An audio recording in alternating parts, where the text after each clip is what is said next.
안녕하세요. 오늘도 사연살롱을 찾아주셔서 감사합니다. 강서구에 살고 있는 30대 여성이에요. 대개 10월 뒤에 빌런하면 염치 없고 몰상식한 시어머니를 떠올리잖아요. 저도 남편과 결혼하기 전까지는 그렇게 생각했어요. 그런데 막상 이 집에 시집와 살아보니 못된 시아버지 시집살이가 시어머니 시집살이 뺨치게 매섭더라고요. 꿈에 나올까 두려울 정도로 말이죠. 모르긴 해도 저희 시아버지 같은 캐릭터는 흔치 않을 거예요. 똥꼬집에 자뻑도 심하고 얼마나 이기적인지 몰라요. 거기다 말도 엄청 많아서 아버님이랑 대화를 나누게 되면 아주 귀에서 피가 철철 흐를 정도예요. 저는 말수가 적은 아버지 밑에서 자라 그런지 말이 많은 시아버지를 상대하는 게 정말 힘들었어요. 저희 아빠는 하루에 말 3마디 하시면 많이 하시는 분이었거든요. 아무리 화가 나셔도 확 막 이 한마디 뿐이시고 기분이 좋으실 때도 좋네 이 한마디로 감정 표현이 끝이에요. 제가 수능 시험을 망치고 지원했던 대학에 모조리 떨어졌을 때도 아빠는 딱 한마디만 하셨어요. 한 번 더. 저희 아빠가 극단적으로 말수가 적은 분이시라서 그런지 몰라도 처음 시아버지를 만나 뵀을 때 문화적 충격을 받았어요. 처음 예비시댁에 인사를 갈 때 대개는 며느리감에 대해 질문을 하거나 그 부모님에 대해 물으시잖아요. 그런데 저희 아버님은 그러지 않으시더라고요. 처음부터 끝까지 자기 자신에 대한 얘기만 주구장창 하셨거든요. 내 며느리가 되겠다고 왔으니 말라도 되겠지? 그럼요 아버님, 말씀 편하게 하세요. 그래 아가야, 나는 말이다. 자식 결혼에 왈가왈부하는 피곤한 시아버지는 아니다. 그래도 굳이 인생 선배로서 한마디 하자면 결혼은 말이지 집안과 집안이 만나서 한 가족이 되는 의례라고 생각한다. 어느 집안이든 어른이 중심이 되어야 잘 돌아가는 거 아니겠니? 사공이 많아봐야 배가 산으로 가는 것밖에 더 있어. 선장을 중심으로 일사불란하게 움직여야 배가 목적지에 제대로 도착하는 거지. 안 그러니? 네 아버님. 내 입으로 이런 말 하긴 좀 그렇다만 내가 이래봬도 이날 이때까지 누구 밑에서 명령 들어가며 살아본 적이 없는 사람이다. 뱀머리가 될지언정 용꼬리는 안 한다 이거야. 처음엔 뭔가 중요한 얘기를 하시지 않을까 하고 정신 바짝 차리고 들었는데 듣다 보니 그냥 알맹이 없는 본인 자랑뿐이더라고요. 그런데 그걸 1시간이 넘도록 읊어대시니 정말이지 미치고 팔딱 뛰겠는 거예요. 안 그래도 인사드리러 오기 전에 예랑을 통해 아버님이 남다른 분이라는 얘기는 들었는데 이 정도일 줄은 몰랐어요. 보다 못한 어머님이 식사 준비가 다 됐으니 그만하시라고 말을 끊지 않았다면 제 귀에서 피가 줄줄 흐를 때까지 그 얘기를 들어야 했을 거예요. 말 많은 아버님과 달리 어머님은 과묵한 분이셨어요. 그런데 그거 아시죠? 말 많은 사람이 100마디 떠드는 것보다 말 없는 사람이 한마디 내뱉는 게 훨씬 더 강력하다는 거요. 언제 한번 크게 터질 것 같아서 겁이 살짝 날 정도였어요. 그런데 30년 넘게 살아온 아버님만 그걸 모르시는 것 같았어요. 아버님의 남다른 면모는 결혼 준비가 한창이던 때에도 어김없이 드러났어요. 예단 목록을 아버님이 손수 작성해서 주시더라고요. 그런데 그 예단 목록이라는 게 참 어이가 없더라고요. 자기야, 아버님이 주신 예단 목록 말이야. 정말 이렇게 해와도 되는 거야? 골프채 세트에 낚싯대 세트, 거기다 최고급 비자나무 바둑판이라니. 이거 정말 결혼 예단 맞아? 전부 아버님이 쓰실 거 아니야? 그러자 예랑이 한숨을 푹 쉬고는 그러는 거예요. 아, 아버지 정말. 자기도 봐서 알겠지만 우리 아버지가 좀 이기적이셔. 무력도 많으시고. 안 그래도 예단 문제로 어머니랑 다투셨던 모양인데 결국엔 아버지 뜻대로 목록을 꾸리셨나 보네. 내가 집에 가서 말씀드릴 테니까 일단 기다려줘. 예단 목록에 적힌 건 앞에 말한 것들뿐만이 아니었어요.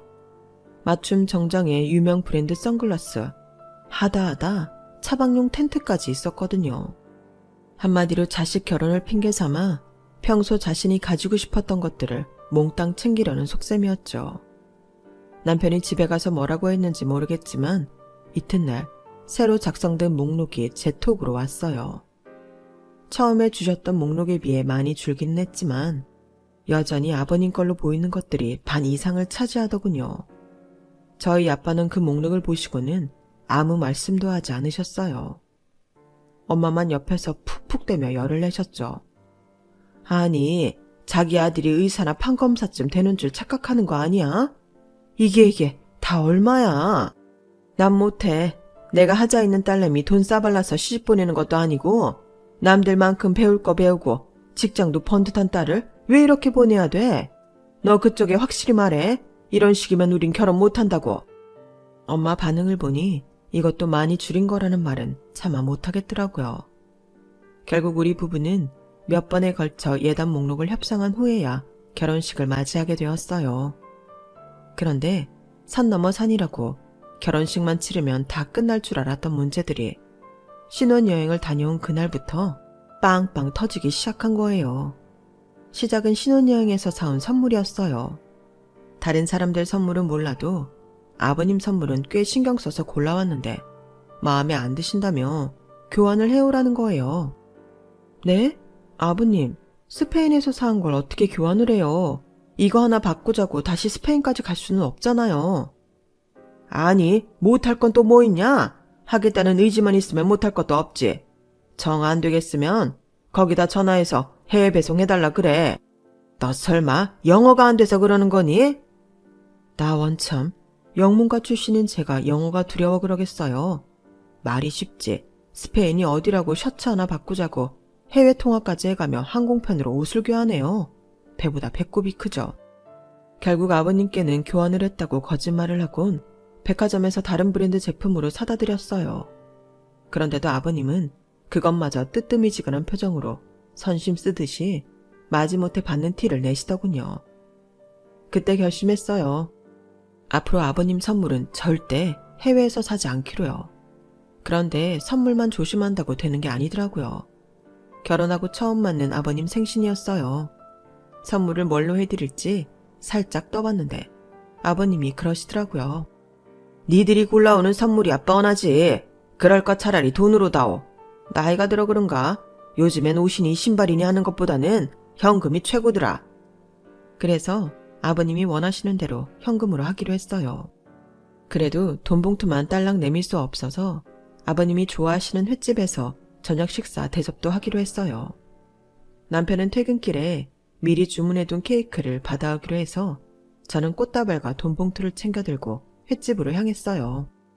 그리곤 식사를 마칠 무렵 아버님께 꽃다발과 돈 봉투를 내밀었죠. 아버님, 약소하긴 하지만 받아주세요. 그랬더니 아버님이 한바구음을 지으시며 돈 봉투를 받아 슬쩍 열어보시더라고요. 그런데 액수가 마음에 안 드셨는지 표정이 썩 좋지 않은 거예요. 그래도 딱히 다른 말씀이 없으시길래 무사히 넘어가나 생각했죠. 솔직히 돈 봉투에 넣은 돈은 20만 원밖에 안 되지만 횟집에서 저녁 식사를 하느라 들어간 돈만 해도 50만 원이 다 되거든요. 아버님 입이 하도 고급이라서 회도 비싼 걸로만 주문을 하시는 바람에 그렇게 된 거였죠. 아무튼 식사를 잘 끝내고 집으로 돌아온 우리 부부는 몇 잔 마신 술에 정신이 몽롱해서 그런가 씻자마자 잠이 들었어요. 그런데 잠결에 휴대폰 소리가 요란하게 울리지 뭐예요. 눈을 떠보니 새벽 3시가 막 넘었더라고요. 이 시간에 전화 올 곳도 없는데 누군가 싶어 핸드폰 액정을 살폈더니 글쎄 아버님이시더라고요. 네, 아버님. 이 시간에 무슨 일이세요? 혹시 집에 일이라도 생긴 건가요? 새벽 시간에 부모님한테 오는 전화라면 사고 전화거나 부고 전화일 확률이 높기 때문에 그렇게 물었더니 아버님이 대뜸 그러시는 거예요. 왜? 나나니 시어머니 중에 누구 하나 죽었으면 좋겠냐? 시아버지가 며느리한테 전화 한 통 하는데 꼭 일이 있어야만 돼. 내가 너 때문에 잠이 안 와서 이렇게 전화를 했다. 아무리 참고 넘기려고 해도 도저히 분이 삭질 않아서 전화했단 말이다. 네? 혹시 제가 뭘 잘못하기라도 했나요? 몰라서 묻는 거냐? 너 도대체 나를 뭐라고 생각하는 거냐? 네 눈에는 내가 거지 새끼로 보이디? 어떻게 돼 내가 시아버지 생신 선물로 딸랑 20만 원을 보낼 생각을 하냐? 내가 선물은 필요 없으니 현금으로 달라는 말까지 했는데도 이 정도 액수만 보냈다는 건 네가 날 무시한다고 생각할 수밖에 없어. 네가 실수로 액수를 잘못 넣었다면 모르겠지만 말이다. 어떠냐? 뭐가 맞는 거냐? 아닌 밤중에 홍두깨라고 잠결에 봉변을 당한 기분이었어요. 아버님 생신이라고 쓴 돈이 80만 원이 넘는데 봉투에 든 돈 액수만 따지시니 할 말이 없더라고요. 사실 처음 돈 봉투에 담았던 금액은 40만 원이었어요. 남편이 20, 제가 20만 원을 각각 부담했었죠. 그런데 아버님이 횟집에서 제일 비싼 것들만 쏙쏙 골라 주문을 하시는 바람에 예상 금액이 오버돼서 할 수 없이 절반을 뺀 거였어요. 주문을 하기 전에 아버님께도 말씀을 드렸는데 이렇게 액수에 연연하실 거라면 횟집에서 그렇게 시키지는 마셨어야죠. 그때는 당신 입에 들어가는 건 최상급 아니면 안 된다며 먹는 거에 돈 아끼지 말라시더니 이러시면 저보고 어쩌라고요. 진짜 억울하고 짜증이 나서 눈물이 날 지경이었어요. 속에서는 부글부글 끓었지만 그깟 돈 몇 푼에 결혼생활 내내 시달리느니 차라리 얼마 더 주고 끝내자 싶어서 실수였다고 말씀드렸어요. 그렇지, 내 그럴 거라고 생각했다. 젊은 애가 왜 이렇게 정신이 없어. 그래 뭐 네가 실수였다고 하니 어른인 내가 이해하고 넘어가야지 어쩌겠니. 그럼 나머지 금액은 내일 중에 내 계좌로 보내거라. 자신은 돈에 연연하는 사람이 아니라고 입버릇처럼 말씀하시던 아버님은 새벽 3시에 며느리 잠까지 깨우시곤 기어이 20만 원을 더 받아내셨어요. 그런데 저희 아버님의 만행은 이게 다가 아니었어요. TV 프로그램 중에 해외여행지에 가서 여행자 모드로 체험해보는 프로가 꽤 많잖아요. 저희 아버님도 그런 프로를 즐겨보시더니 하루는 그러시는 거예요. 예, TV에서 보니까 말이다.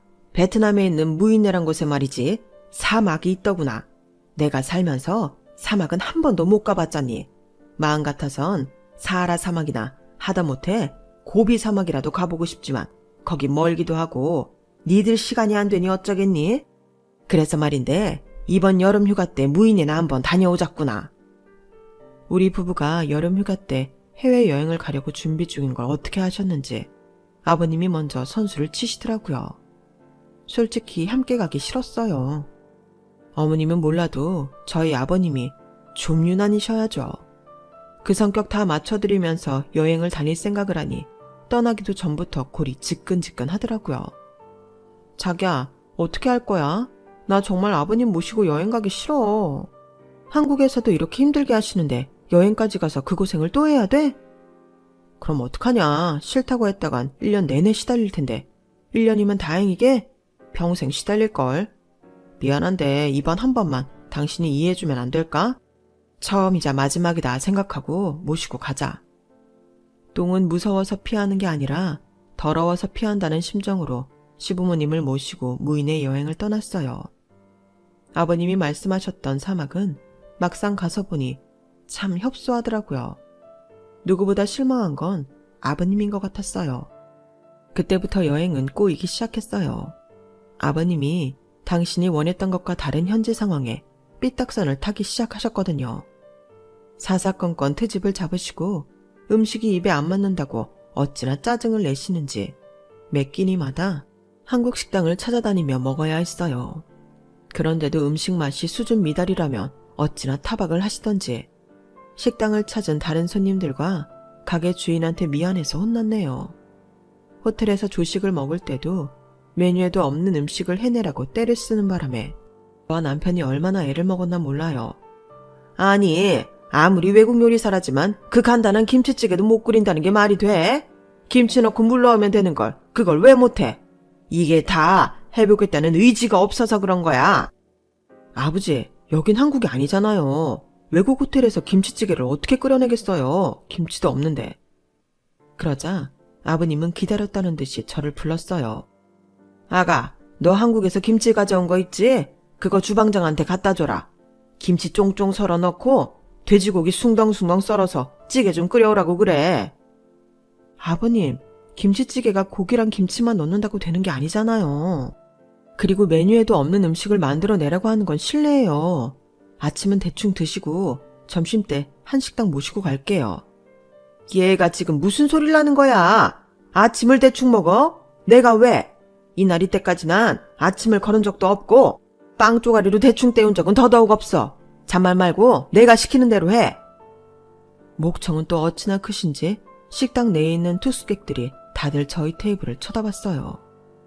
더는 주변에 민폐를 끼칠 수 없어서 우리 부부는 시부모님을 모시고 서둘러 방으로 돌아왔어요. 그리곤 일찍 문을 여는 한식당을 찾느라 아침부터 쌩 난리를 쳤죠. 거기다 최악인 건 무인의 여행 내내 아버님이 현지 사람들한테 한국어로 반말을 찍찍히다며 무식한 것들이라는 둥, 못 사는 나라라는 둥 해서는 안 되는 말씀도 서슴지 않고 하셨다는 거예요. 저는 3박 4일 동안 여행을 마치고 인천공항에 도착하자마자 그동안 참았던 눈물이 터져버렸어요. 그리곤 속으로 다짐을 했죠.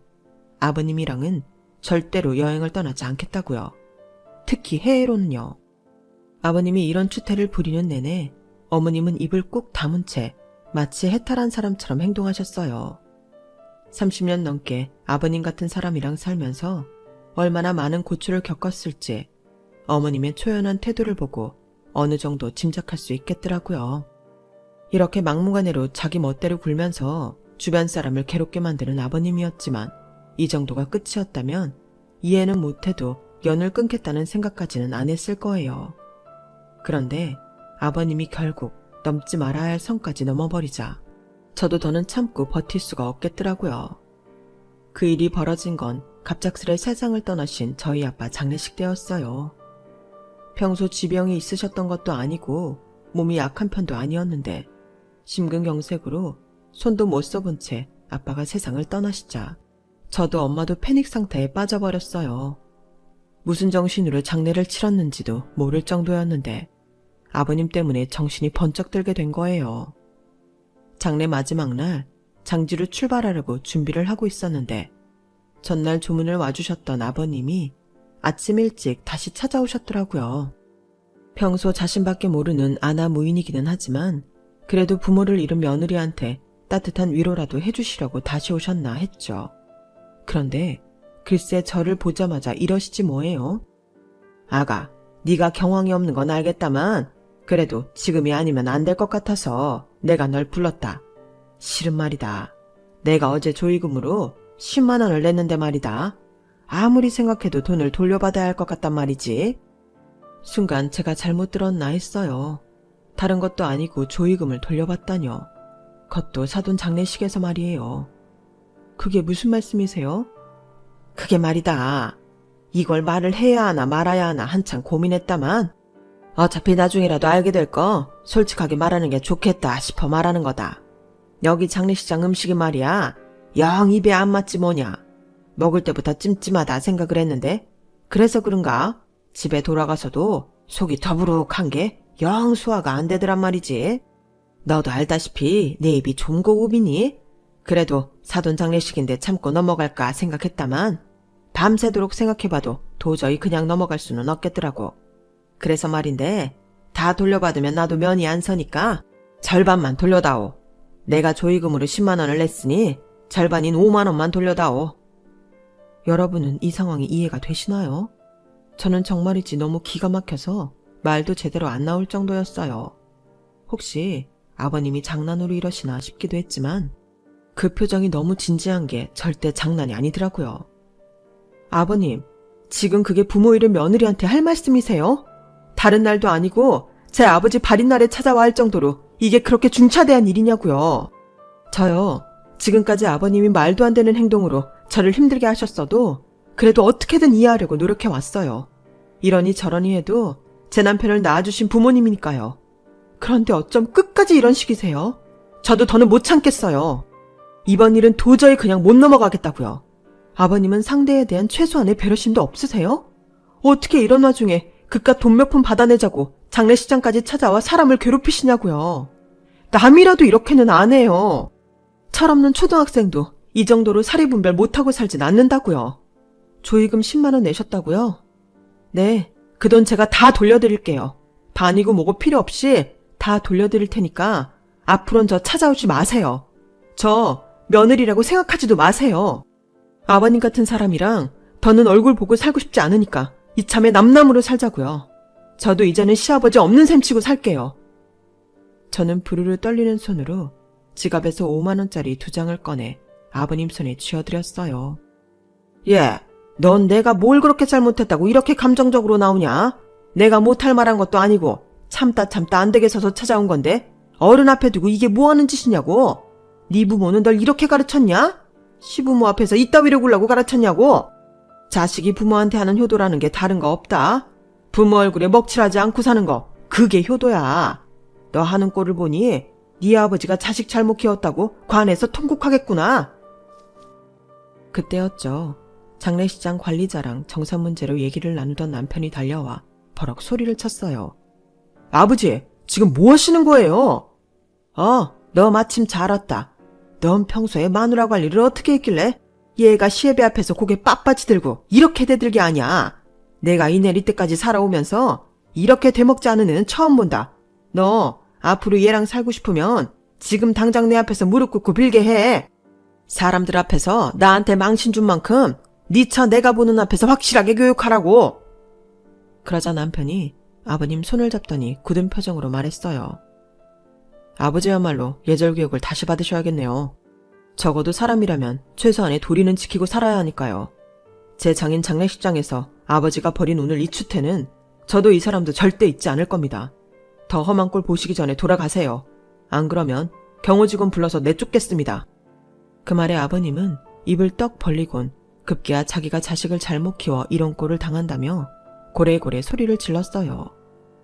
결국 보다 못한 저희 엄마가 장례식장 직원의 도움을 받아 아버님을 식장에서 내쫓았어요.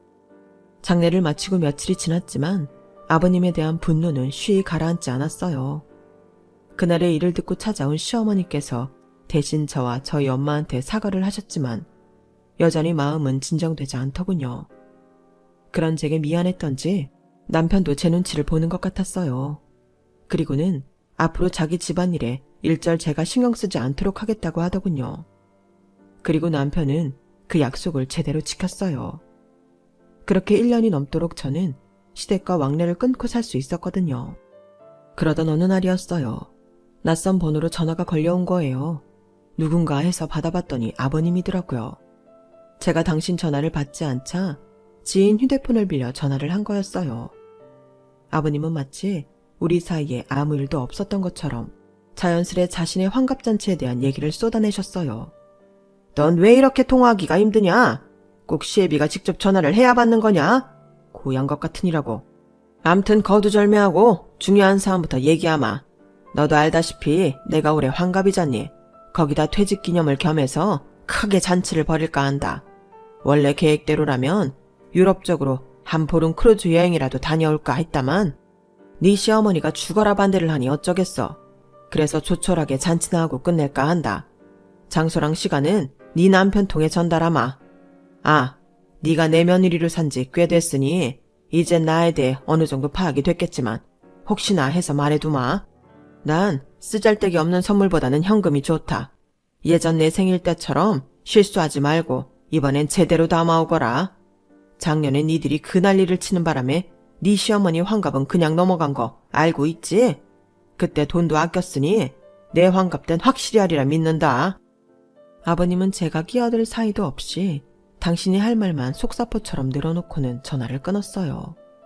아버님이야 원래 그런 사람이니 그러려니 하겠지만 작년이 시어머니 환갑이었던 걸 까먹은 건 뜨끔하더라고요. 아버님과는 연을 끊고 살 정도로 관계가 악화됐지만 그래도 어머님과는 지금껏 아무 탈 없이 지냈던 터라 더 죄송했어요.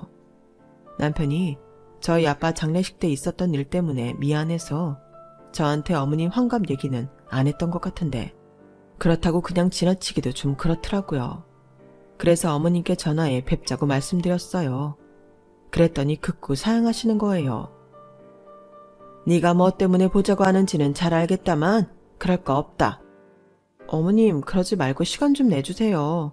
다른 것도 아니고 어머님 환갑이었는데 제가 신경 못 써드린 게 죄송해서 그래요. 그럴 거 없어. 환갑이 별거니 나이 한 살 더 먹는 것뿐인데 친정아버지 상당하고 경험 없는 너한테 내 생일상 차려내라고 할 정도로 나 모진 사람 아니다. 그러니까 마음 쓸 거 없어. 아 그리고 혹시 네 시아버지가 환갑잔치 해달라고 너희 내외 찾아가거든 문도 열어주지 말고 돌려보내라. 사람이 나이가 들면 철이 들어야 되는데 어쩜 하는 짓이 여전히 그리 철딱서니가 없는지 원. 네 시아버지 때문에 그가 많이 속상했지? 내가 네 마음을 왜 모르겠니? 나도 살면서 숱하게 경험하고 느껴왔던 건데 괜히 자식 노릇한다고 참고 살 생각이면 아서라. 네 시아버지가 시간 지나면 달라질 거라는 기대도 하지 말고. 내가 살아보니 그러기는 내 저녁에 글러먹었어. 그리고 이건 내 부탁인데 앞으로 니들 사는데 일절 참견 안 할 테니 이번 네 시아버지 환갑잔치에는 꼭 와줬으면 좋겠구나. 선물 같은 건 준비할 필요 없어. 그저 몸만 와다오. 내 이렇게 부탁 좀 하마. 아버님은 몰라도 시어머니만큼은 제 마음을 헤아려 주시는 것 같더니 결국 시자 들어가는 사람들은 어쩔 수 없나 봐요. 어머님마저도 기어이 저를 아버님 환갑잔치에 부르시니 말이에요. 남편은 신경 쓰지 말고 그날 집에서 쉬고 있으라고 했지만 어머님이 간곡하게 부탁하신 거라서 모른 척하기 그렇더라고요. 그래서 안 떨어지는 발을 끌고 아버님 환갑잔치가 열리는 곳에 갔어요.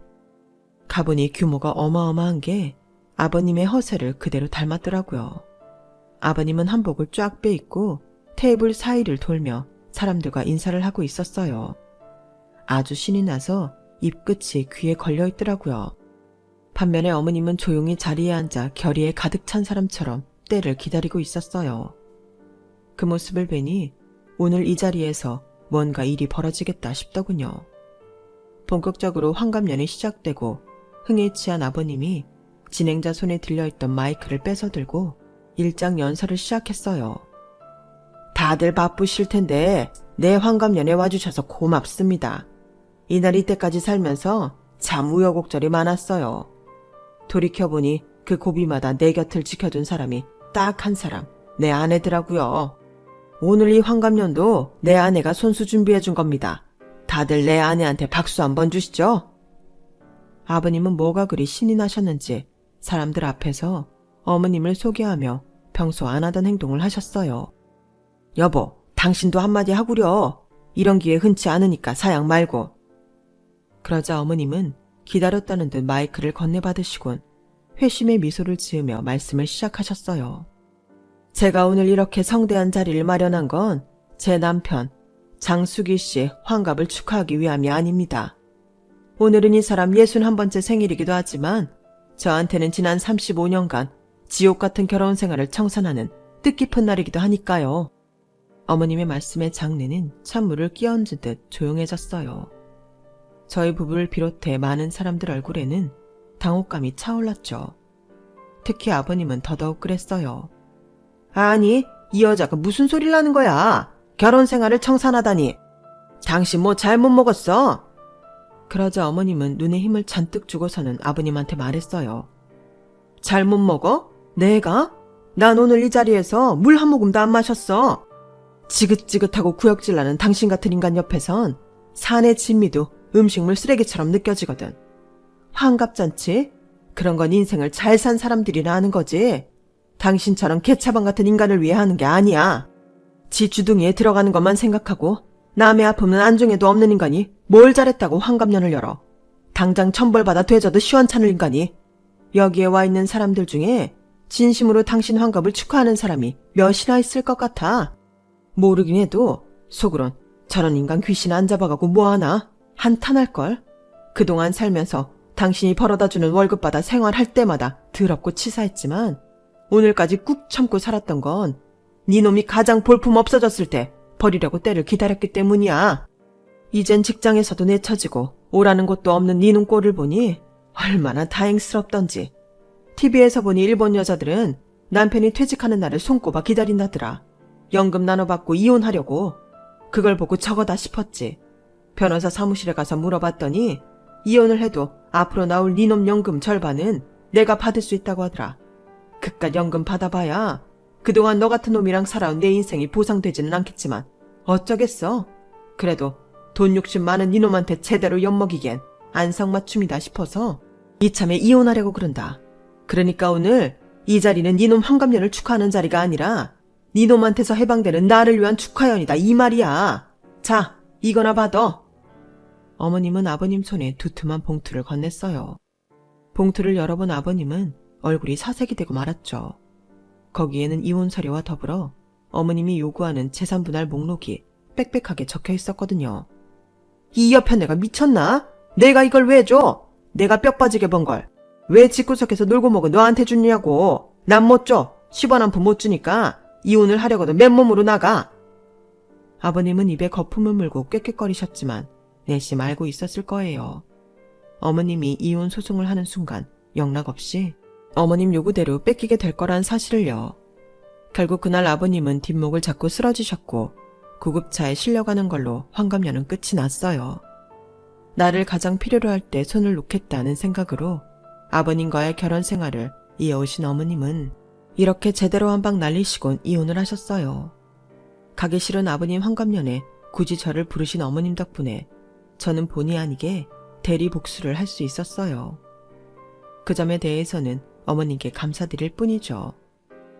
집도 땅도 심지어 매달 나오는 연금까지도 반띵을 하게 된 아버님은 화병으로 자리에 누우셨지만 아버님 곁에는 그 누구도 남지 않았어요. 아내도 자식도 심지어 형제들까지도요. 베푼 거 없이 남한테 뺏고만 살았으니 당연한 결과죠.